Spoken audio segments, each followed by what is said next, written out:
It's up to you, New York, New York.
What's going on, guys? Welcome back to another episode of the Richie Hicks Jr. Sports Podcast here on YouTube. I am Richie, and we're going to be hitting on Game 4 of the NBA Finals. With me, my co-host, my man, Mr. Idris Salam, a.k.a. Bosco from the Bronx. Good morning, Idris. How you doing? And happy first day of your new year.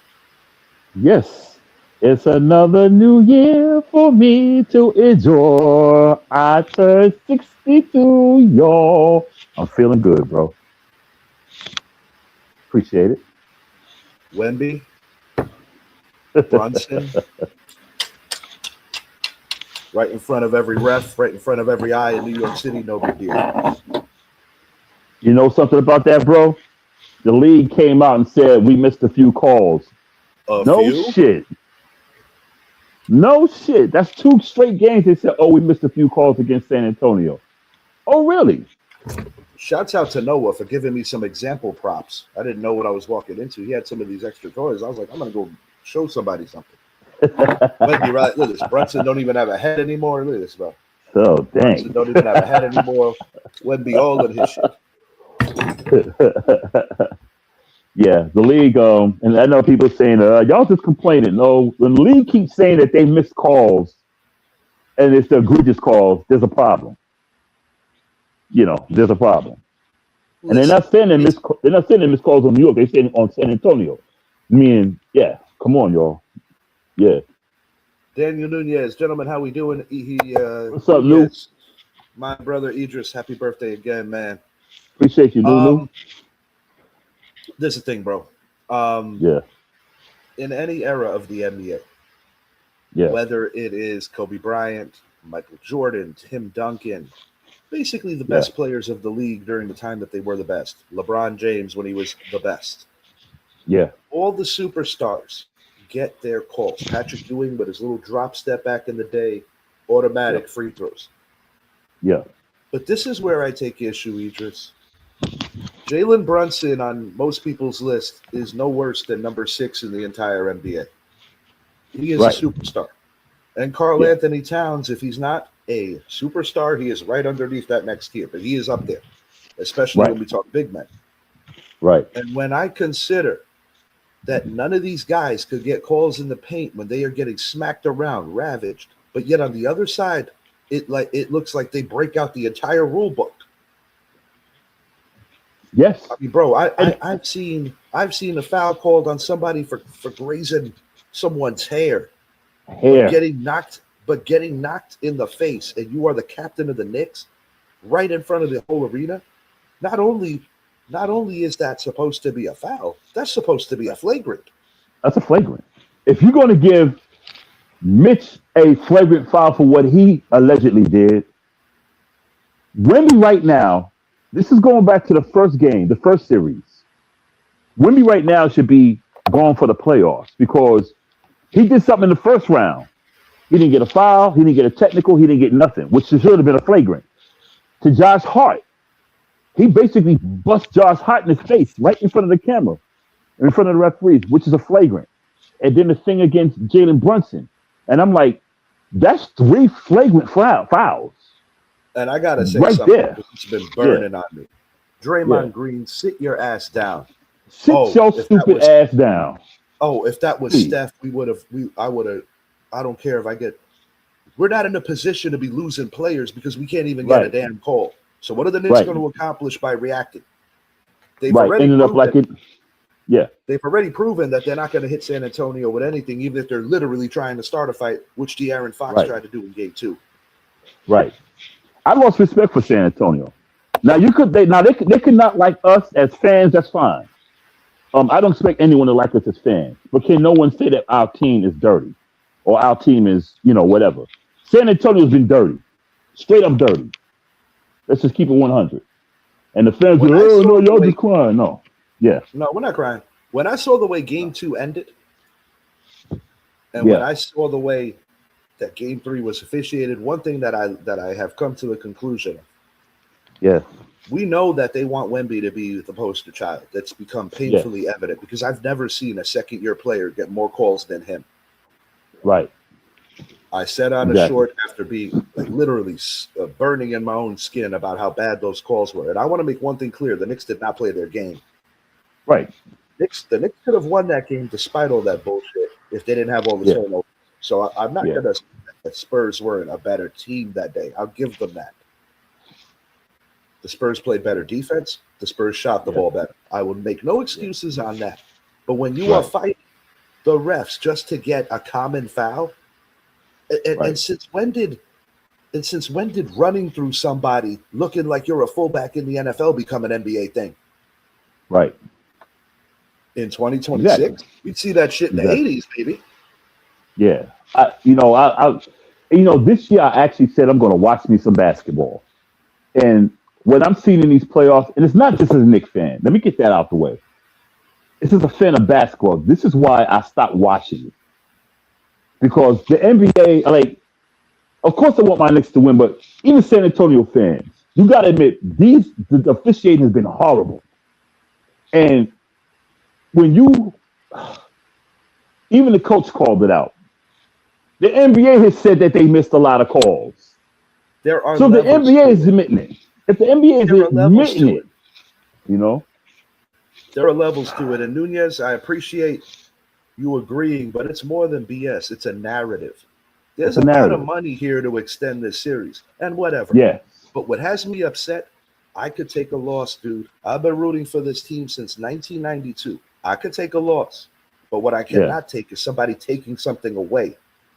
Yeah. And if the referees don't get it together tonight, and if I don't see the Knicks with a little more comparable tally and free throws, then I already know what time it is. However, you want to slice it, the Knicks have to play better. If the Knicks play their game, they could dance around this bullshit with the refs. They did this with Golden State 10 years ago. I mean, let's not forget, guys.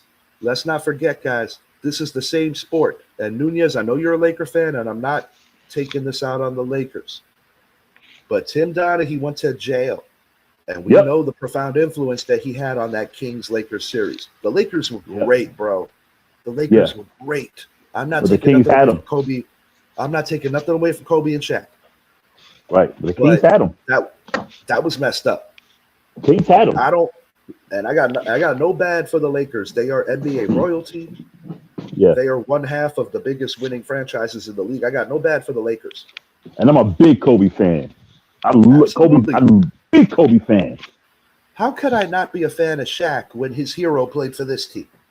Right. I got no bad for Shaq. I got no bad for Kobe. All I'm saying is, when that came to the light, the NBA better be careful, because you don't want your audience thinking that this shit is scripted like wrestling, because that's going to be a big problem. I believe Donaghy when he said it, and I believe it now because he pointed out some things about Allen Iverson, and even Allen Iverson said the same thing similar, about Donaghy. And it's showing, if you want this team to win, okay, but it is so obvious now. These calls at least do a better job of concealing it. Yeah, give one, I take mean, one. the fact that the Knicks had to challenge to get 3 free Obvious, throws in Game obvious. Two's conclusion, and the only reason they Yeah, got the other two is because there's no way that you could have pretended that Wemby didn't run over Brunson. But right. believe me, if they could have got away with it, they would have. And if the They would Knicks have got didn't away have with a it. challenge, the Knicks would have got screwed. Yeah, I'm off and my that foul soapbox. was Let's right talk there. about tonight. I'm off my Let's go. soapbox. Let's talk about tonight. Let's go. It's no secret that the Knicks didn't play their game in Game 3. A lot of variables, whether it's the president, whether it's taking away the watch parties, whether it's the 2 hours. I don't care what anybody says. The Knicks were uncomfortable, and the Knicks had the butterflies. I get it. 27 Yeah. years in the making, your first game in the finals, a lot of unforced Yeah. errors. Yeah. What do the Knicks have to do tonight strategically that you want to see different, Idris, that you did not see in the previous 3 games? Because our offense, even though we are scoring, we are busting our tails just to get points. Well, I saw it in the first 2 games. I didn't see it in the third game. In the first 2 games, we were moving the ball around. Yes, we were. When we got to the half court game, a player didn't have the ball. Like, of course, Brunson's going to have the ball, but we were moving the ball like it was like touch passes. Throw it to the corner, boom. Throw it to the wing, boom. Throw it to the top, boom. It was touch passes, and we also got to get out on the 3. We got to defend the 3 because they were killing us from 3, wide open shots. We got to defend the 3. Yeah, we got to defend the 3, and I think tonight. I think with Coach Brown, because he addressed the officials, and I think I told you this offline a couple of days ago. I'm pretty sure Coach Brown said, "Look, y'all, we're not going to get these calls. We got to beat them. We got to beat them." Jalen Brunson said it basically. You saw what you saw. The Knicks got to beat them. Like, and I don't expect Spurs fans or Texas fans, because I'm already getting heat from Texas fans running their miles. Yeah, we're gonna do this. We're gonna fight y'all. We're gonna shoot y'all. Forget all that gangster shit. This The basketball. last time I saw something so egregious, where Yeah, it was like such an uphill battle, where you knew you weren't going to get the calls and nothing was going to be fair. yeah, Cody Rhodes on his road to WrestleMania right. against the Usos, against Roman Reigns. That's wrestling, guys, and it's a beautiful Yeah. art. But this is professional Right. sports, and I'm having a Yeah. hard time seeing the fucking difference. Yeah, it is, and that's the reason why basketball has fallen behind football, and it's falling behind baseball too. This is why. But there's really no excuse for it to be behind anything, maybe No. outside of soccer on a global scale, when Right. not everyone is playing football globally. I mean, the NFL Right. makes their efforts to push it in Europe. Baseball is baseball. They play baseball in Japan. Baseball, the baseball. Netherlands. Yeah, They baseball. play baseball Yeah, everywhere. yeah, But the NBA, particularly at the height of it, with Jordan 92 Dream Team in the midst of an eventual three-peat, yeah, and even what Bird and Magic did by saving the league in the 80s, yeah. this is not good. When you're It's forcing your narrative, and Adam Silver, bro, Pitiful. Yes. He's pitiful. Period. He's a pitiful it's one thing. It's commissioner. one thing. It's one thing when the guys that are covering the game are all over how inconsistent it is. As far as Yeah. strategy goes, Jalen Brunson, in my opinion, in this series, the Spurs have done a phenomenal job of making him work, having Yeah. to over dribble, having to Yeah. work too many seconds off the shot clock before the Knicks get in their offense. Yeah. There's no necessary antidote to how do you stop that. You have to try different things. But in my genuine opinion, I want to see more of Landry Shamet on the court, On the floor. Yeah, on the floor. running the point, Yeah. while Brunson is playing more of a free-flowing 2. Because I Yeah. believe that Jalen Brunson in free space is going to have a better opportunity to get open, as opposed to having to open everything up. And I'm going to call out a lot of guys here. Yeah. Karl Anthony Towns had 2 very good games in San Antonio. He looked lethargic. He looked exhausted. He looked like he ate too much food before that game started. Yeah. Josh Hart, feeling the 3 ball all game. But the thing that pisses me off with Josh Hart, besides Yeah. the errant passes, that it looks like he doesn't even look at the floor when he's throwing these errant passes. Yeah. Josh, when you catch the ball and you're open, shoot the damn ball. Shoot the ball. Stop. Shoot it. Stop with the extra dribble. Because the only Shoot time it. that Josh Hart is automatic is when he's approaching the paint, and he does his 1-2 move to the lane because he's a strong finisher. Yeah. But I'm not sitting here saying that he's a prolific three-point shooter. No, he's a pro. No. Oh, no. If they're giving you that shot, or if you're getting that shot because of an overcompensation on trapping Jalen Brunson or OG or whoever, you have to stop with the hesitation, because whenever that kid hesitates, that shot just dropped 30% of being converted. Yeah. OG Anunoby, game 3, that's a plus. I mean, I wasn't happy about that free throw he missed. Yeah. Yeah. But it's a little bit of everything, Idris. The Knicks have to do a better job of getting out to shooters. There were a lot, and I've been saying this all season long. Yeah. There were a lot of shooters, and I think the craziest caveat with San Antonio's three-point shooting is that they were actually missing open looks as opposed to drilling shots with good defense in their face or with guys jumping out. That was hard to believe. Yeah. Yeah. But then again, so was that Brunson, like, he was sideways. That was a crazy shot. Yeah. OG in the corner late, that was a very difficult shot. That was a difficult shot. That was tough. But my bottom line is the Knicks have to be more fluid on offense. This is only the second game in the playoffs, talking about game 3, where they didn't have 20 assists. Right. You ain't going to win like that. And they have more turnovers than assists, Idris. And that's why I said we have to get back to what we did in game 1 and 2 and what we did in the Cleveland series. We got to move the ball around. Keep passing, move the ball around. Because I noticed when we did that, we had the defenses off guard. Because they didn't get a chance. You're going to be able to get these shots is that you have to make better crisp passes. Josh Hart, I don't know what that man was doing on offense with the passes. I was starting to question if he was with the refs for a little while. Yeah. Yeah, I agree. I agree. We just have to. We got to get back to New York basketball, passing the ball around, 5-6 passes when we get to our half court offense. You know, because whenever we did that, like I said, defenses didn't get a chance to come out. You know, the ball went to the corner to OG. I'm not to OG to OG. They would go around to cat to the top, then they go to the corner of the heart, and then they would go probably back to Brunson or back to cat. We moved the ball so fast to where the defense couldn't come out, and I think that's what we need to get back to. And I think I'm pretty sure they watched the tape and say, okay, look, this is what we didn't do this game. But I'm pretty sure the bottom line is I think Mike Brown sat there and told him, look, we are not going to get these calls. We have to beat them. Forget about the refs. We got to beat them.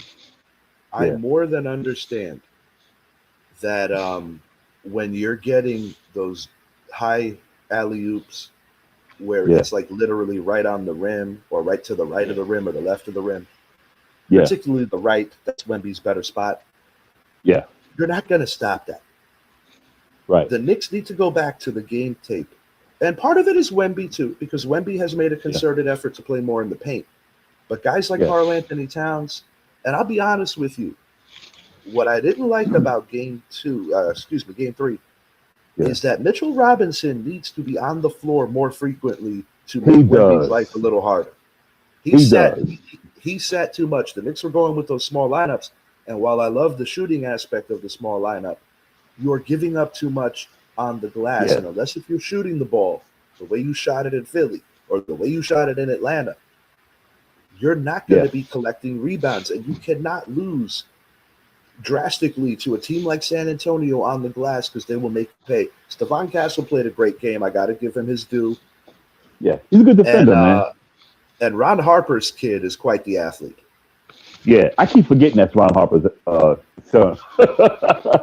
People forget, bro. Ron Harper, who actually played with your cousin, Brad Daugherty, old school Cleveland Cavaliers, Mark Price. Defender. Yes, he was. Mark Price, a defender, Craig Elo, Danny Ferry. Those were Larry Nance. Those were very good. Larry Nance. Yeah, but, Hot Rod Williams. Yeah. I forgot about Hot Rod. People forget that. Ron Harper. Let's revisit The Last Dance for a second. If they put Ron Harper on Michael Jordan for that iconic shot that he hit over Craig Elo, I believe the Cavs might have won the series. Cavs probably win the series. Cause Harper was a hell of a defender. People don't realize he could put up some points too. But Harper was a hell of a defender. Not to mention that Harper, when he came to the Bulls, gave up a lot of his offense to be more of a role player. But make no mistake, dude. If the Bulls needed Ron Harper to be a scorer, he could have easily been a 20-point scorer alongside Scotty and Mike. Yeah, and you know what the thing with Harper and Elo, they even said. I mean, I rewatched The Last Dance last week. It came on ESPN, and they were saying how if Elo is on him, they're going to roast him. They said it. I was like, yeah, but Elo was a good defender, but he wasn't quick like Harper was. And Harper had them long arms. Harper pleaded to be on Jordan. Yeah, They did not listen to him. Right, and that was It's funny how things come full circle, because I guarantee you during that second Bulls three-peat, Ron Harper and Michael Jordan probably discussed that in detail, because they were competitors that became teammates. But Ron Harper was a big part of what that second three-peat team did. Yeah, he was a guy, he reminded me of Rodman. Because, like, people forget when Rodman was in college, the guy was averaging 27 points a game. Rodman could score back in the day. Yeah, but he knew, even in The Last Dance, he said he knew what he had to do in Detroit. That he knew that they didn't need that. And he changed the entire game. And that's what Ron Harper did. Because Harper could drop you 28, 30 points. Easy. Get you 5, 6 rebounds, maybe 5 assists. Harper could do that. But like I said, in Chicago, he wasn't needed to do that. They needed his defense. They needed him to get like 10, 15 points. But they needed his defense. They needed all that other stuff he could do. And that's what he did. So his son, I could see why his son is walking that path, because, his father, that's how his father was, Yeah, I'm with you, bro. In my opinion tonight, Brunson goes for 29, 7, and 3. I think Cat's going to give us 15 and 11. I got OG breaking 20 points. I think OG's finding his shot at the right time. I think I'm going to go on a limb tonight. I think the Knicks are going to win the rebounding battle tonight. I think that the Knicks have been very resilient when it comes to losses. And although I have reasons to be nervous, as I'm sure many Knicks fans are very concerned right now, one thing I will say, the Knicks have been incredibly resilient, not just in the Mike Brown first year, but even going back to the Tibbs era, in responding directly after a bad playoff loss. Now, people, let's keep at the forefront of our heads here. The Knicks played like shit. I already said that. Oh yeah, they did. I made that very clear.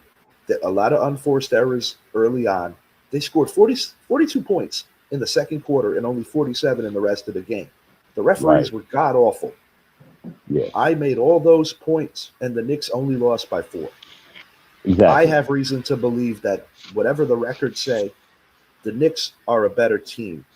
And I believe the Knicks are going to prove that tonight. We got to win tonight, man. Of course, I said it going into this series, Knicks in 6. Idris said Knicks in 5. Yeah. But I like the idea. If we win tonight, we have 3 opportunities to win one game. As opposed to a best-of-3 series. Right. I don't want a best-of-3 because we are not the home team in a best-of-3. No, best-of-3 is not going to be easy. And quite frankly, I'll just go on record and say it. Whoever wins tonight is going to win the series. Yeah, I don't want to say that, but I could see that happening. I could see it going 7. Are you there, Richie? I think he froze up. Well, anyway, I'm going to continue the show. I think the winner. I think it'll go 7 if San Antonio wins tonight. Oh, you back? I pushed my laptop about 3 inches up, and suddenly I'm here again. Oh, don't worry about it. I kept it going. I heard everything you said. Oh, okay. But you were saying anyway. Go ahead. No, I mean, I'm not going to sit here and say that I'm not very nervous. I'm not going to sit here and say that I'm not angry because the difference between being up 3-0 Mm-hmm. versus 3-1 is still a large difference because people come back from 3-1. Ain't nobody coming Yeah. back from 3-0. We squandered the opportunity to Right. basically They put be it away. in a 100th percentile because it's never happened before. Right. But if the New York Knicks win tonight, you have 3 opportunities to win one basketball game, and I like those odds. I prefer those odds. Yeah. I think San Antonio will come out playing. But we have to shoot better. We have to defend. We gotta shoot better. We gotta stop with the unforced errors. I think if we can stop with the unforced errors, we can win the game. And that's outside of the referees. We have to play Ryan better. Shed. Ryan Shed. Shed, Shed, what's your prediction?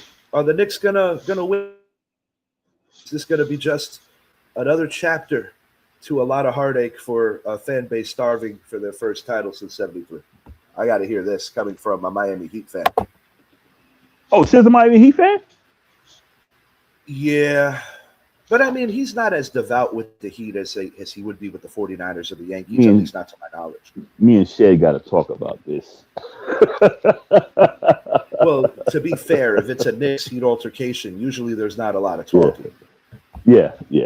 Nah, I mess with Shed. Hell yeah, Shed. Hell yeah, Shed. And that's why I rooted for you in the Super Bowl a couple of years ago, because of shit like this. Yeah, I agree. Appreciate that, Shed. We got to win tonight. The winner tonight will probably win. Once in the finals. Once I did root for the Heat in the finals. It was not the LeBron era. I pulled for the Dallas Mavericks the first time. I did too. Shaq and Wade. The Shaq Wade Zoe, because even though Zoe was Patrick Ewing's rival, I pulled for them because of Zoe's almost life-altering situation with the kidney stuff. Yeah. And him coming back. It wasn't that same Heat culture or Heat team where it's like PJ Brown and Hardaway and originally Zoe when he was a superstar. I pulled for the Heat. I did not root for the Heatles in any situation. I pulled for the Heat that year because I was a Jason Williams fan.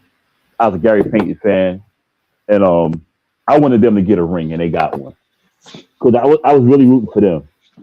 Shaq already had one. Dwayne was just coming into the league, but Dwayne did this thing. But I was rooting for Jason Williams and Gary Payton. Because I felt guys like that. And even though Ewing left the league without a ring, I never had any bad for Zoe. But PJ Brown, that is a villain forever with me. Oh, he's a villain. And former Heisman Trophy winner Charlie Ward and getting our whole damn team suspended. And you know why I took that one so rough and bad? That particular Knicks team with John Starks as the sixth man who won the sixth-man award that year. Barry Johnson, Charles Oakley, Buck Williams. We were tough. Herb Williams, we were tough. We played very well. We played very well against the Bulls that year. And we were tough. You can't say anything about what didn't happen. But the Knicks would have been a much better ECF than the Heat because the Bulls basically ran through the Heat. The Bulls destroyed them. And we always played the Bulls tough. You know what kills me? That's the only time the Heat beat the Knicks in that era. Yeah. Because the Knicks ended up winning the World Series after that. But you know what? We played the Bulls tough. Even in the Bulls won. We played them tough. We just couldn't get past Mike. That particular Knicks team, I think, had the ingredients to make it interesting with the Bulls. Yeah, because we had everything. Starks come off the bench and Allen Houston starting, and we had the glass on lock. We were long. We were tall. We were long. We had shooters. We had physical guys. We had everything you needed. It's the same It's the same way I feel about the J Kidd, Amare Stoudemire, Carmelo Anthony, Tyson Chandler Knicks, who won 3 out of 4 against the Heat that year, but didn't get the opportunity to play in the ECF because Melo's shoulder got busted, and we lost to Paul George and the Pacers. I'm not going to make a prediction off of something that didn't happen. I just think we could have beat the Heat that year. Yeah. Okay, we were built. Yeah. I'm sorry. I'm all over the place. My nerves are shot. No, you good. Oh, you straight. Back to the night. I'm actually kind of like-minded to Shed. to be honest, I almost have the same final. I posted it on IG a little while ago. My final tonight is the New York Knicks 112, the San Antonio Spurs 106. I got 111, 108. Damn, that's close to me. And I got a situation where the game's going to be tied going into the last 90 seconds. That's how I'm seeing it. I think it's going to be a tough game. I want the Knicks to win one like by 15 or 20, and we don't have to be like borderline coronaries going into the last 2 minutes. Yeah, because see, a win like that kind of like breaks the spirit of a team. Because we seen how when we blew Cleveland out and even Atlanta the first time, it's like they broke after that. It became easy. It became fun. Like, oh, we're just playing a high school team. So, but San Antonio is not a high school team. I don't want you Texans to get all in your feelings, because I already know how sensitive you guys are. But I'm not calling them soft. I'm just saying when we played the other team, we beat them by large margins. It became like a high school game. I don't expect that from San Antonio, but I like to see it. I'm going to liken this to a series a couple of seasons ago against the Boston Celtics. Actually, last year. It seems longer ago, and I think it's because Tatum was gone for so long. Yeah. In the game where we blew out the Celtics, and unfortunately Jason Tatum had that injury, which cost him most of this year. That was the backbreaker where I knew the Knicks were going to win the series, and it's almost an identical situation. Knicks won two on the road, lost game 3 at home. Game 4, a lot of pressure. They didn't just win. They blew the Celtics out despite Jason Tatum having a great night before his unfortunate injury. Celtics had a rally cry of a game with their backups. They showed a lot of pride. They beat the Knicks in Game 5, and then the Knicks took care of business. Yeah. But my point that I'm getting at, Idris, is it's almost an identical situation, just a larger round and more at stake. If the Knicks win tonight, they're going to win this series. If the Spurs win tonight, God, I hate saying this, they're probably going to win the series. The winner of Game 4 is going to win this series. I agree. I think it'll be 7. I want the Knicks to get it over with. And it's not so much that I'm afraid of going back to San Antonio 2-2. I want the Knicks to get it over with because I don't like the officiating. I don't like it. I don't trust them. I don't trust going to San Antonio tied 2-2. And even if you get past the refs for a second, just basing it on percentages over the course of God knows how many years in the NBA. First of all, this is unprecedented if the Spurs win tonight, because it has never happened in NBA Finals history through the first 4 games in any series where the road team won all of the first 4 games. The closest it was to ever happening was when the Chicago Bulls and Phoenix Suns in 93 won. Back then it was a 2-3 format. The Suns won 3 and 5. The Suns won games 3 and Game 5 in Chicago, which was also crazy because back then it was so hard to beat the Bulls as a visitor. And Suns did it very twice. hard. And that's why I tell everybody that particular Suns team was the best opponent the Bulls ever had. They were.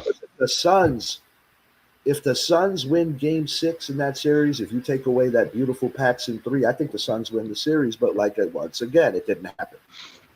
Right. But that was the best singular opponent, not like over the course of years. That would be the Knicks. That would be the Pacers. That would be the Jazz. Yeah. And I'm talking about like literally in one series. That is the best team the Bulls ever beat. Man, they had Dan Marley, Charles Barkley. They had a good little squad there, dude. Kevin Johnson. The best team in the league that year. They were good. Shoot the lights out. They were Dan Marley. But Charles Barkley spoke about it many times. He said that they were a little intimidated early in the series, but to go into Chicago and win 2 out of 3 and see Barkley play at that level proved to me that he was the second best player in the NBA during that period. And you know what? Shouts out to Charles Barkley. Shouts out to Charles Barkley and Michael Jordan. They are buddies again. Are you serious? Yeah. Who was that brought them together? That's good to hear. I hope that's true. Somebody brought. Charles Barkley said it. He said it. He said it last week. I forgot. Somebody brought them together and told them to stop acting like kids. He spoke about it on the NBA show. He said, he said, I never hated Mike. Da da da da da. But he said, I gotta remember who. I gotta find terrible. It would have been terrible because these guys are not young anymore. No. And it would have been terrible, God forbid, if one of them passes on and they never made it right with each other. Right. And I understand Mike's point of view. I also understand Charles' point of view. Mike's private too. Could Charles have delivered the message a little better about Jordan's his opinion and aptitude in his role in the front office? Yeah. But Mike, I think, also overreacted because it's Charles' job to stir the shit up, being an NBA analyst. But that's been Charles Barkley anyway. I think they both screwed up. So they're back. Yeah, they did. Yeah, I'm trying to find a video of Charles. Yeah, he said it like a week ago. They're talking again. Yeah, let me try to find it. But I got to find out who was it that brought them back together. I thought it was going to be forever beef when they were at the 75th, the 75 greatest, and they were taking pictures together and still refused to talk to each other. That was wild. Yeah. Michael Jordan, one thing about him, when he has a grudge, that's eternal. Here it is. Michael Jordan and Charles Barkley have reconciled following nearly 15-year estrangement. Two Hall of Famers ended their feud and are planning to reunite for a round of golf. Yep. I'm trying to figure out who got them together. It's not even Charles like Barkley my said friendship.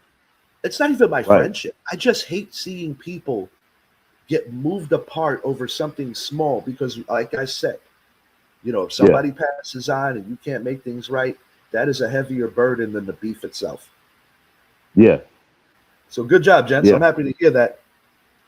Oh, it was Robin brought them together. Wow. Nope, not. I think it said Rodman. That's what I'm looking at. I'm going to look this up at the conclusion of our show. Idris, one more time for anybody that might be jumping in late. What's your final? 111, 108. I think I said 108 or 106. One of the round numbers. You said I think I said 106. Okay, 108. Yeah, 108. Yeah. I think it's going to be a close game. So does Vegas. It's only a 1.5 point. They're not giving the Knicks the same respect as they gave the Spurs. The Knicks are only a point. Of course not. Of course not. Of course not. But I don't think the Knicks can. 112, 106. 112, 106 in favor of the New York Knicks. I think we're going to win the rebounding battle, and I think we're going to cut the turnovers, and that's going to be the difference in winning and whatever that shit was we saw the other night. Yeah, I just believe they'll be focused. And I'm going to go back to the referee thing. I just think Mike Brown, because he addressed it in the press conference, I think he's going to be like, look, we are not going to beat the referees. We got to beat these guys ourselves. Let's play basketball. Let's play New York basketball. Should be.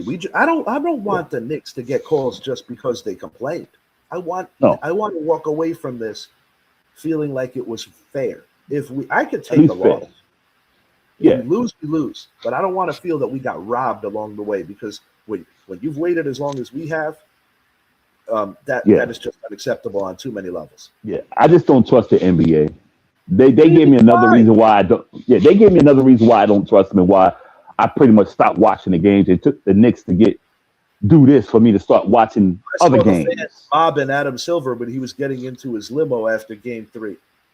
Yeah, but I'm sorry if it looks like a duck, it talks like a dog, it quacks like a duck. Got to be one. Right in front of you. Sometimes the most obvious things are the things that are so egregious that you don't even want to believe. Because I think our minds have been tricked to say, "Nah, I can't." Nobody wants. He's a poor commissioner. He lets too much shit fly. He's a poor commissioner. Nice guy, poor commissioner. I don't like him. I liked O'Brien. O'Brien was a little lax because the league kind of was falling apart. I like Stern. Stern had his ways, but Stern didn't play. Well, Stern at least was consistent. Yeah, Stern didn't play. I mean, he was consistent. He was an ass. Stern had that under the table suspension for Jordan. I don't care what anybody said. Yeah. Oh yeah. You know that. Yeah. That wasn't just about wanting to play baseball and honor his dad. It was a little deeper than that. I'll leave it alone for a bit. But at least with Stern, it wasn't obvious. You had to figure it out. That's what he did. This shit Adam Silver doing is obvious. I hear you. It is obvious.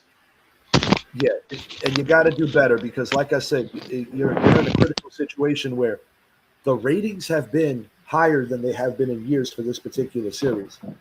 Do you want to give people a bad taste in their mouths thinking that the referees completely blew it? You know what, Richie?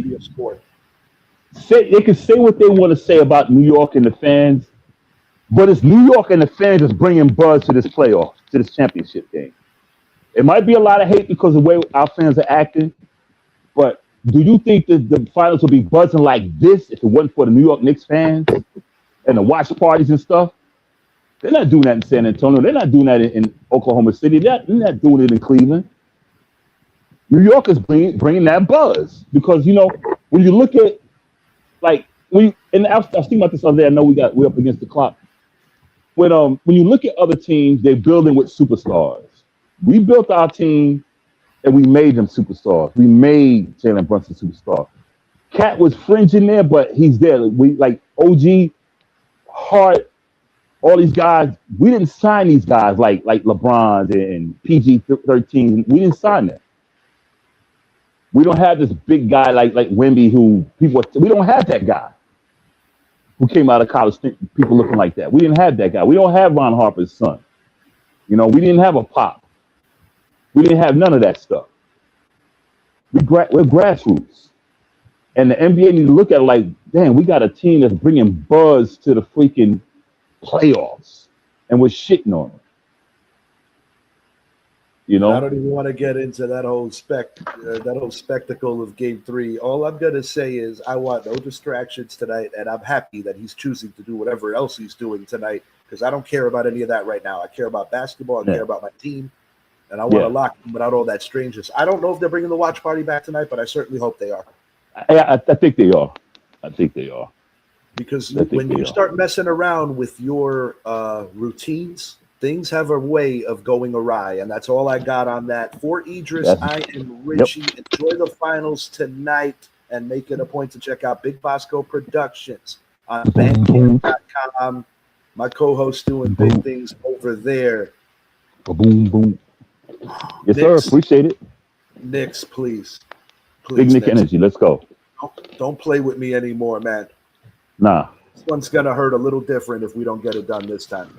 It's going to hurt a lot. Yeah. Yeah. We out. Peace. Big Nick energy, we ain't playing nice. Kings of New York, ain't no rolling dice. Flexing on these bitches, we the real deal. Ain't no stopping us, this is how we feel. The Bronx, Manhattan, Brooklyn, the island of Queens, we ballin' hard. Fulfilling all our dreams, thugging through the hustle. Got that grit and grind in this Big Nick energy, we forever shine. So let them know we rockin'. From the garden to the booth, Knicks in the building, bringing straight up truth. With our heads held high, watch us rise and transcend. Big Nick energy, this is just the beginning. Big Nick